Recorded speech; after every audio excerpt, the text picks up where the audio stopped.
listening to PetLifeRadio.com. Welcome to Animal Rights on Pet Life Radio. This is your host, Tim Link, and I'm so excited that you're here with me today. Joining us on the program today, a special guest is award-winning author and writer Tracy Ahrens. Tracy will be here. Hey, Tracy. Hi, Tim. How are you? Good, very good. Now, we'll get into talking to your book here in a minute. You got a wonderful book called Raising My Furry Children. So we're going to get back with Tracy in just a moment, right after we hear these commercial breaks. You're listening to Animal Rights on Pet Life Radio. Sit. Stay. We'll be right back after a short pause. Well, 4 to be exact.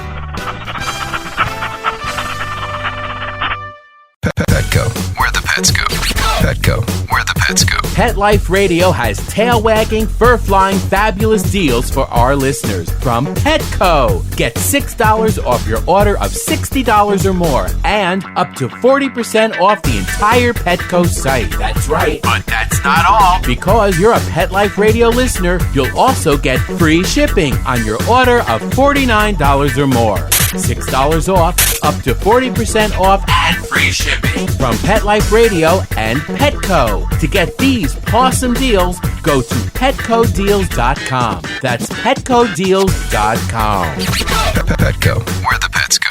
I'm not much of a reader, but I do wish I were more well-read. There are so many great books coming out. I wish I could find a way to keep up.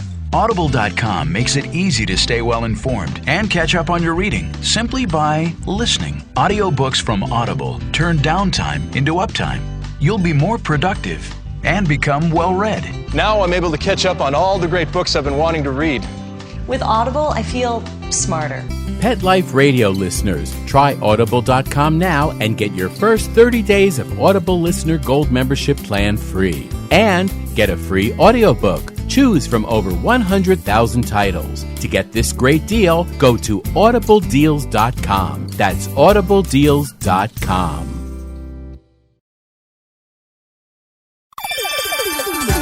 Let's Talk Pets on PetLifeRadio.com. Welcome back to Animal Rights on Pet Life Radio. This is your host, Tim Link. And joining me now is Tracy Ahrens, who recently released her book, Raising My Furry Children. Tracy, welcome to the show. Hi, Tim. How are you? Good, very good. Thanks for joining us today. Tell our listeners a little bit about Raising My Furry Children. Tell us about the storyline and the premise of the book.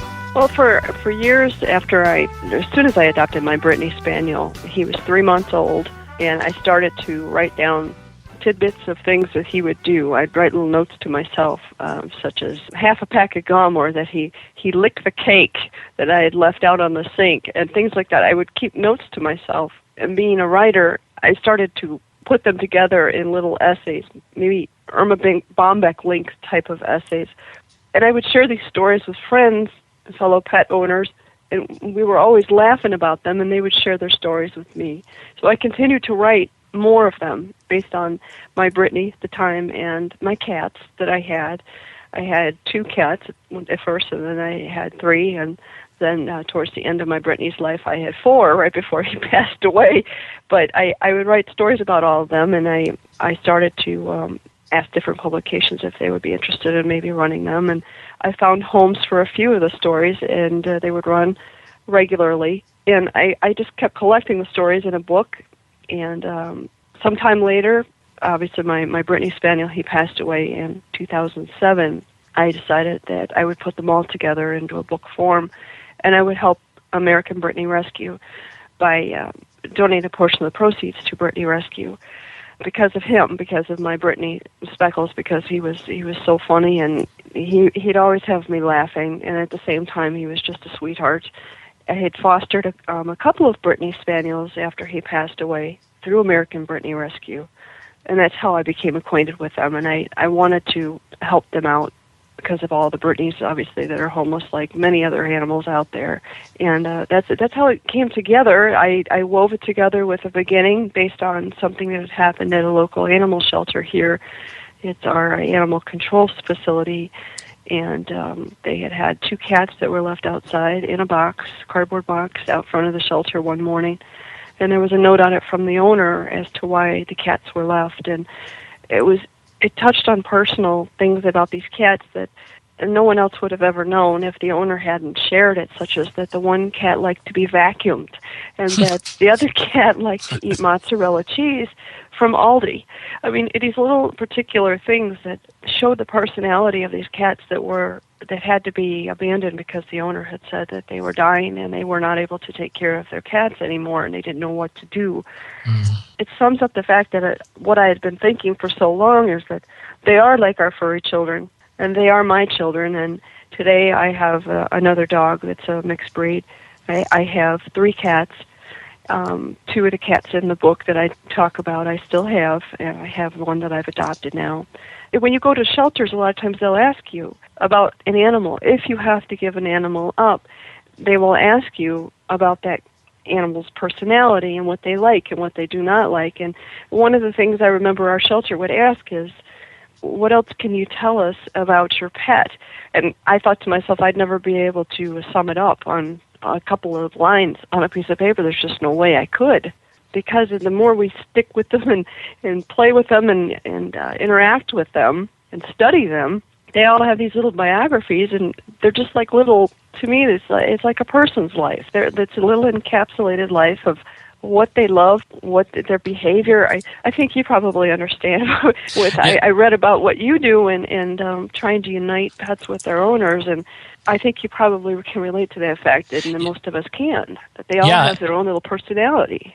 Yeah, absolutely. I tell all the time, whether I'm on doing consultations, radio, TV, where it may be, that topic comes up. And they, there's a specific breed of an animal. We're talking dogs, cats, whatever animal it is. And the breed will have certain characteristics, but it goes much deeper than that. And you're absolutely right. They all have their own unique personalities, and we need to figure out how to work best with them and make sure they understand what we need. And they do become a huge part of our family. And I think, too, that and my thought process in all of this is that the more that they know about animals that have to go to a shelter, if someone has to give them up, and in our economy and so forth, a lot of people have unfortunately had to surrender their animals to different no-kill shelters, and they have to give some information about that animal.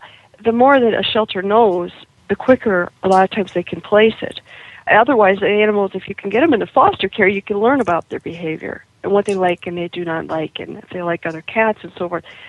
And it helps you to place them quicker. But if you don't know a lot about them, it's an amazing study. And my dog currently, I adopted him, and I did learn a little bit about him before I adopted him.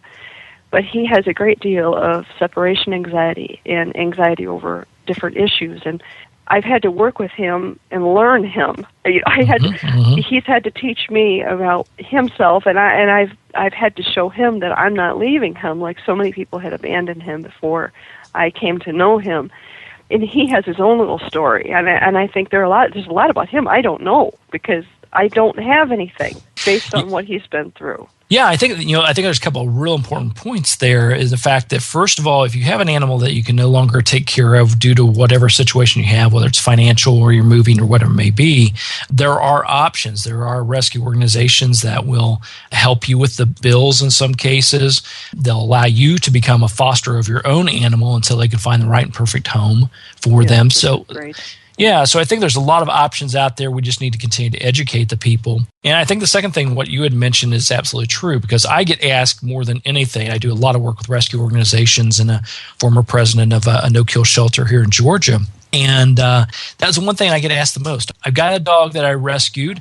I don't know their history. Can you tell me about their history? Or can you give me some inside scoop? And that's very important, because you need to know, as you said, it helps place them a little bit quicker. Plus, it helps us humans be more at ease because we have a little bit of that history, which we desperately need to know. Yes, absolutely. And I would think if we could study them more, and by that I mean, I feel like sometimes Jane Goodall watching the apes, but I just love interacting with them and watching them and trying to get into their mind and see. I mean, you can just watch their joy over certain simple things in life, and it brings you joy.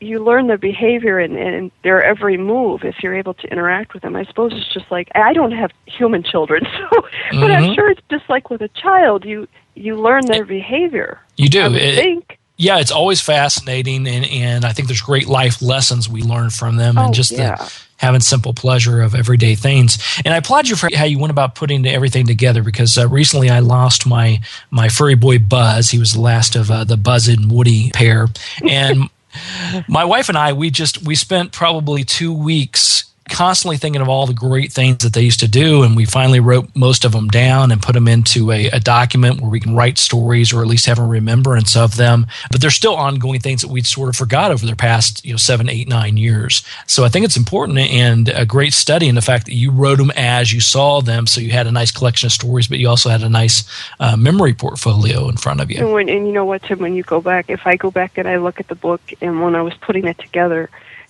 there were things that I forgot, but when I read them again, it all just came back, which was a lot of fun too. And I still have that. I'll go back and I'll read it now and then, and those stories are there. And I know not everybody is a writer, and a lot of people have told me, I don't think I could write that, but you could write down simple notes, and just like you're keeping a scrapbook. Mm-hmm. You could write down simple things and even pictures that they would help you to remember and live and relive what you went through. And like I said, if you unfortunately would have to find the pet another home, that would be a wonderful thing to be able to supplement the shelter or the rescue group to help find it another home. Absolutely. The character that kicked all this off is Speckles. You mentioned your American Brittany My dog. Brittany, yeah. Yeah. After writing all the notes, putting all that together in a book form, chapter form, and you said you went back and read the stories and read the highlights. What was the thing that surprised you most? The thing that sort of like, I almost forgot that, or I couldn't believe this after I read all about what I'd actually written over the years. I think some of them more were about my cats, too. I have a cat named Joan of Arc, and she's 12. She just turned 12. And I found her when she was 1 pound, and she was about 1 month old, and she was in the street. And she had, her sibling was beside her, and it had been struck by a car, and she wouldn't leave beside of her sibling. Now, she was only a pound. She's a little tiny little fuzzy thing. And this was at night, and I didn't even know. I thought it was just trash laying in the road. So I just straddled my car tires over it, and I didn't want to run over whatever it was. And I saw these eyes looking up at me, and that was Joan. I went right over the top of her. And then I stopped, and I went back. I was like, oh, my God, those are eyeballs. I got to go back and I can see what that is. And I picked her up, and I picked up the other little one that was deceased, and I remember she hissed at me. And she, with all of her might, she says, 1 pound, but she hissed at me. But as she was growing up, I forgot the story where she'd go out in my fenced-in backyard, and she'd always go to one corner. Now, she was this little girl, she's my warrior princess. That's why I call her Joan of Arc, because she's she's a survivor. To be able to, and she's a feisty little girl. And she's just beautiful. And she uses that beautifulness there to flirt with everybody, I think, too. But she'd always go to one corner of my yard. She'd climb up on that chain link fence and go right over and immediately start exploring. And you would think of that with a boy, but not a girl cat. But she'd just go right up over the fence. She went up the pine tree that I had right beside my house, and this thing probably went up over 2 stories, and she was just a little bitty fart. And she probably maybe like 4 months old or something, and she went right up the tree, and she kept going higher and higher, and I didn't know how I was going to get her down. I remember I had to call my brother and have him come over and help me go up there with a great big extension ladder to try and get her back down, but I tried spraying her with a garden hose, thinking maybe that would make her come down. And by the time I got her down, she had more little pine sap, little balls of pine sap in her fur, and she has long hair, so that whole day just always makes me laugh, and I had forgotten all about that with her, but she's always been feisty. Now, the other one I think was Speckles is one of the funny things he did was he would always take off running from me. At the time I was married, and he would listen to my ex-husband. If he would call his name, he would stop. But for me, I was his buddy, and he'd just run, because Brittany said loved to run. Mm-hmm. And I remember he got away from me one day, and he was running towards my neighbor's in-ground pool. And I could just envision what was going to happen. And sure enough, he went right through the air, jumped right in their in-ground pool, and he's swimming around on the pool, and I had to fish him out of there. The whole thing was just comical as could be. I can't even, you think about these things, and you think, he was just a carefree soul. He loved everybody, and he wanted to visit everybody, and everybody came to visit him. That's just the way he lived his life. He was just a very friendly, sweet animal with other animals and kids and people. He's just a wonderful guy. So yeah, there were many stories, but those are a couple I could think of that I had forgotten about, but I had written them down. And Tim, over the years, like I said, I had them in different publications, but not all of them. And I continue to write these little stories about the animals that I have, and they do run in a publication that's based in Chicago, and they have magazines across the country, Tales Pet Media, and it's Tales Inc., TalesInc.com. Right. And they have my stories on there once a month, and I just enjoy writing them, so I keep sharing them. And like I said, my dog he's got a fascinating history. So the things he does are just, he blows me away. They're all great stories, and obviously he's a testament to life. So I'm going to come back after this commercial break and talk to you a little bit more about your about the book, but also talk to you a little bit more about your writing and writing styles. So everybody hang tight. We'll continue our conversation with Tracy Ahrens right after these messages from our sponsors. You're listening to Animal Rights on Pet Life Radio. Sit. Stay. We'll be right back after a short pause. Well, 4 to be exact. Introducing the new Bret Michaels Pets Rock collection exclusively at PetSmart. I created it for the pets that rock your world. Shop the Bret Michaels Pets Rock collection and celebrate PetSmart's 25th anniversary with up to 25% off thousands of items on the PetSmart site. Plus free shipping on orders of $49 or more. Go to PetSmartDeal.com. That's PetSmartDeal.com. PetSmartDeal.com. I don't make any decisions about who to hire without going to Angie's List first. You'll find reviews on home repair to healthcare, written by people just like you. With Angie's List, I know who to call, and I know the results will be fantastic. Angie's List, who you can trust. Go to angieslist.com/rights and get 25% off any subscription. That's angieslist.com/rights, WRITES. Dyson. The new Dyson Animal Vacs are powerful bagless upright vacuums for homes with pets. Air muscle and radio root cyclone technology generates the strongest suction power to powerfully remove dust, dirt, and pet hair from the home or car. To order your Dyson Animal Vac, go to DysonDeals.com. DysonDeals.com to order your Dyson Animal Vac today. Dyson. Music to your ears. When you're looking to add a pet into your life, consider adopting a homeless animal from your local shelter or rescue group. Whether you want a kitten, puppy, or a more mature pet, a purebred or a one-of-a-kind mixed breed, even a rabbit or hamster, your shelter has the best selection of animals anywhere, all screened for good health and behavior. PetLifeRadio.com presents Take Me Home with your host, Susan Daffron. Join us each week as we showcase wonderful pets, tell stories, and even throw some pet education into the mix. So get ready to find out why the pet adoption option can be a great way to add a furry companion into your life. Take Me Home every week on demand, only on PetLifeRadio.com.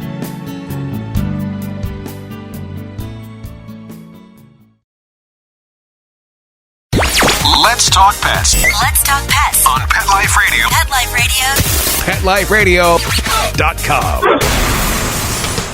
Welcome back to Animal Rights on Pet Life Radio. It's your host, Tim Link, and I'm here with author Tracy Ahrens talking about her book, Raising My Furry Children.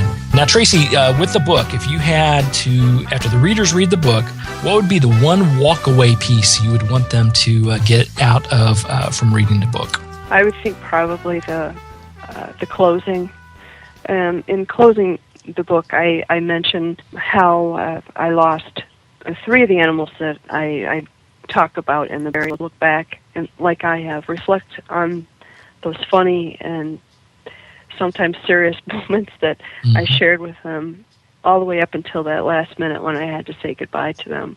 And to me, it was important to show that after that life encapsulated in those little stories, how we spent our last moments together.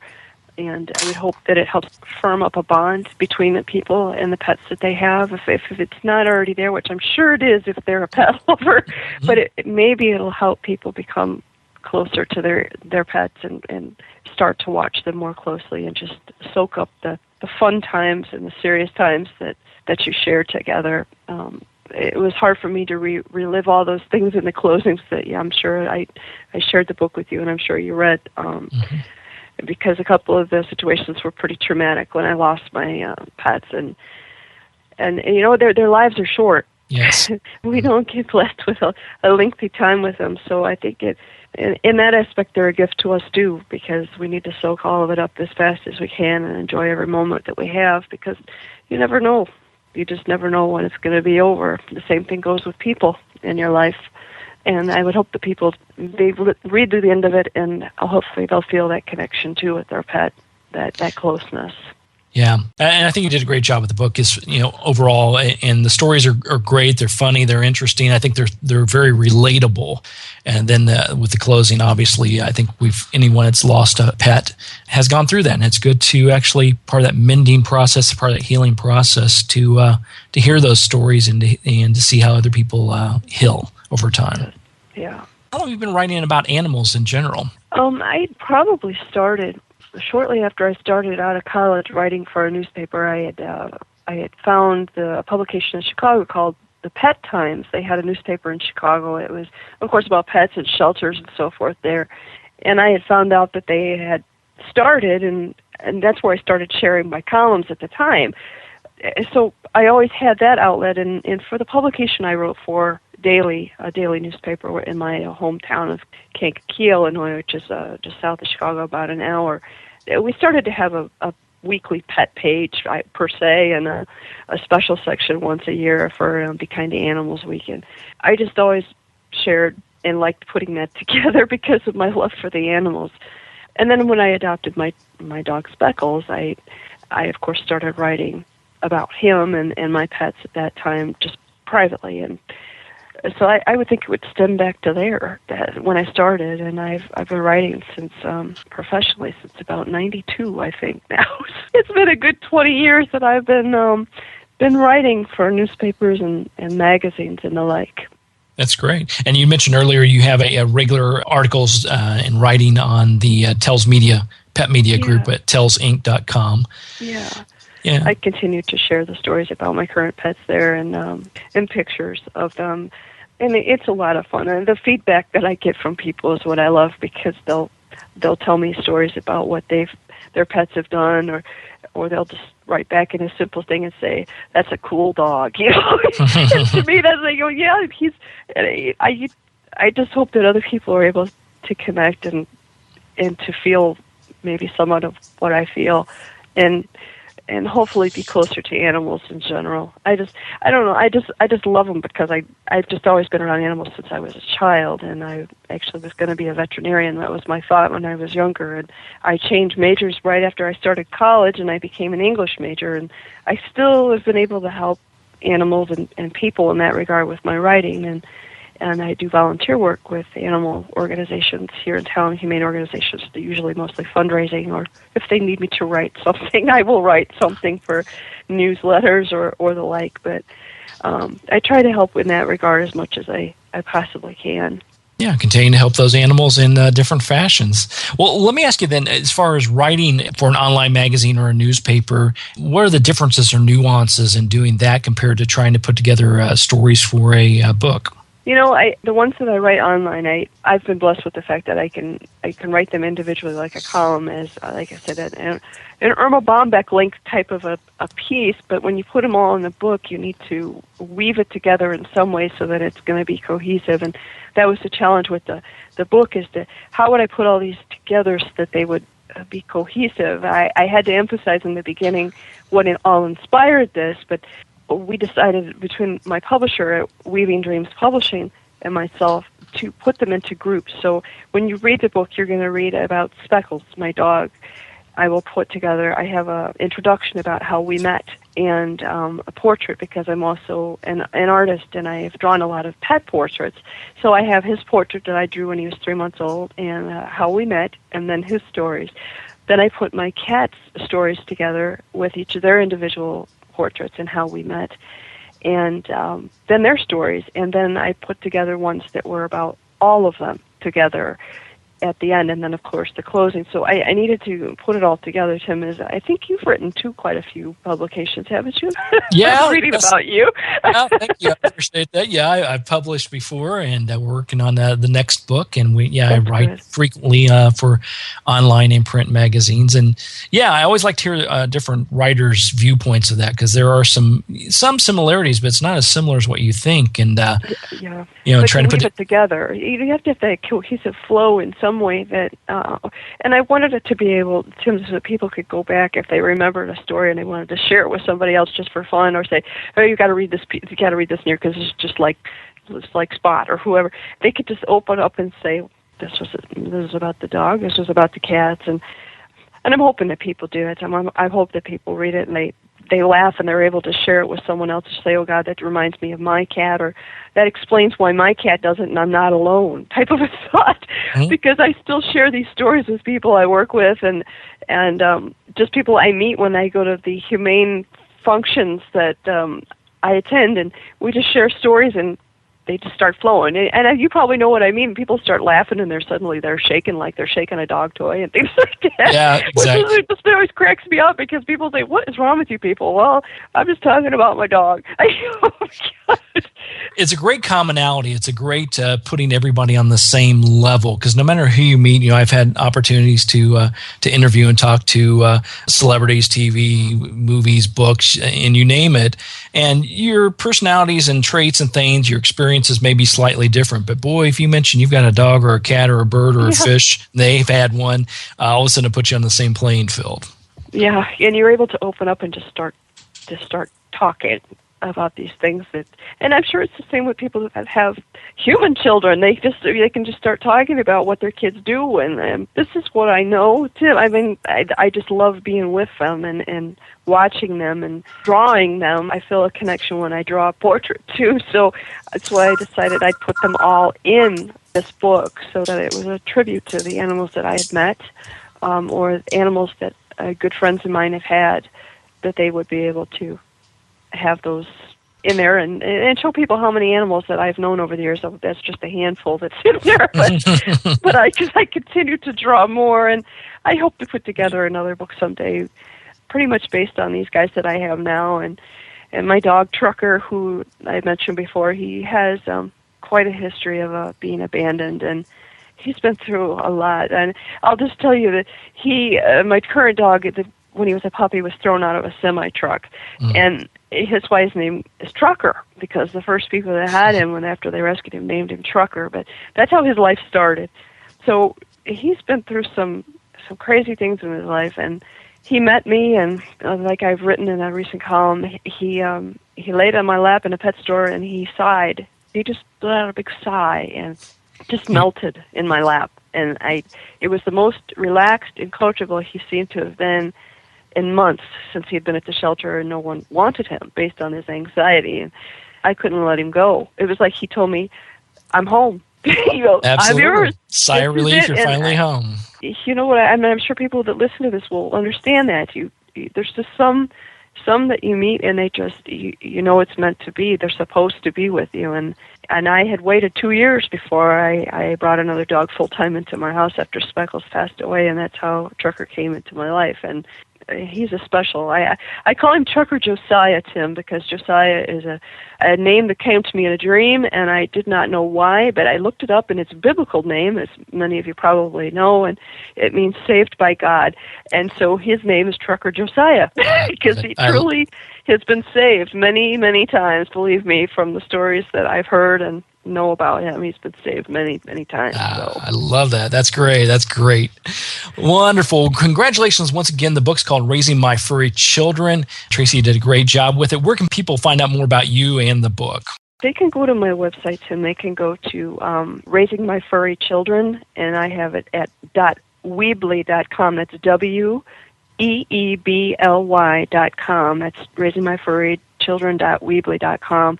And they can connect to my website, too, through there, and they can purchase. And you can find it at Barnes & Noble. You can order it. You can order it at Amazon.com. And a portion of the proceeds, as I say, go to American Brittany Rescue and the American Humane Association. And so I'm pretty much not making anything off this book, Tim. It's all going to charity. I know that feeling. But that's the way I feel, and that's what I wanted to do. So I hope it'll help. Absolutely, it'll definitely help. So everybody go out and pick up a copy of the book. It's a great book, great stories, great pictures in here. You're a fabulous artist. And obviously it goes back to good charities as well. So once again, it's Raising My Furry Children by Tracy Ahrens. Tracy, thanks for coming on to Animal Rights on Pet Life Radio. Okay, thank you, Tim. Thanks so much. Well, we're coming to the end of the show today. I'd like to thank everyone for listening to Animal Rights on Pet Life Radio. I'd also like to thank our sponsors and producers for making the show possible. To find out more about me, Tim Link, and the other guests I've interviewed on the Animal Rights Show, and the stories in my blog, you can go to Pet Life Radio. That's PetLifeRadio.com, and you can download all the interviews and episodes, read the blogs, and find out more about what's going on. That's PetLifeRadio.com. Click on the Animal Rights tab. And while you're there, make sure you check out all the other wonderful shows and hosts on Pet Life Radio. If you have any questions, comments, or ideas for this show, please email me. You can email me at tim@petliferadio.com. That's tim@petliferadio.com. And I'll be glad to answer your questions, entertain your comments, and bring on the people you want to hear from the most. So until next time, write a great story about the animals in your life, share it in a blog, article, or in a book. And who knows, you may be the next guest on Animal Rights on Pet Life Radio. Have a great day. Let's Talk Pets, every week on demand, only on PetLifeRadio.com.